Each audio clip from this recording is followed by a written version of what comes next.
ঠাকুরমার কে channel কে ঠাকুরমার কে চ্যানেলে স্বাগত। এখন আমি সাংখ্যযোগ বলছি। জয় গুরু গুরুদেব, জয় শ্রীকৃষ্ণ, জয় শ্রীকৃষ্ণ, জয় শ্রীকৃষ্ণ। দ্বিতীয় অধ্যায় সাংখ্যযোগ। সঞ্জয় উবাচ।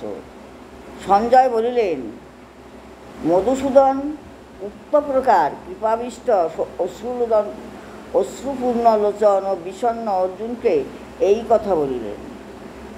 শ্রী ভগবান বলিলেন, হে অর্জুন, এইরূপ সংকটে কোথা হইতে অনার্য সেবিত স্বর্গ প্রতিরোধক এবং অজশঙ্কর মহৎ তোমাতে উপস্থিত হইল।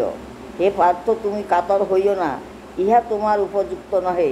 হে শত্রুতাপনকারী, সামান্য হৃদয় দুর্বলতা পরিত্যাগ করিয়া উত্থিত হও।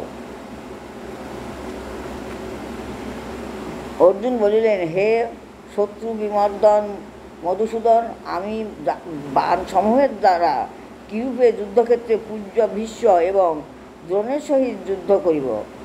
মহানুভব গুরুজনদিগকে হত্যা না করিয়া ইহলোকে ভিক্ষান্ন ভোজন করাও বরং শ্রেয়স্কর। কিন্তু গুরুজনদিগকে হত্যা করিয়া ইহকালেই শোণিতযুক্ত অর্থ কামান্তক ভোগ সকল উপভোগ করিতে হইবে। আমরা তাহাদিগকে জয় করি অথবা তাহারা আমাদিগকে জয় করুক, কোনটি গুরুতর বুঝিতে পারিতেছি না।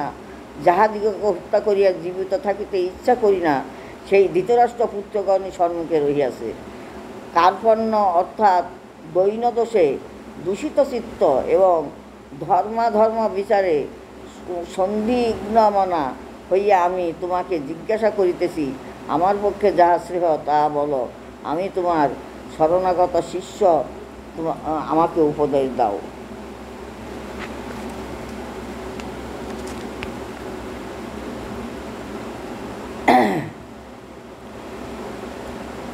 জয় গুরু গুরুদেব, জয় শ্রীকৃষ্ণ, জয় শ্রীকৃষ্ণ।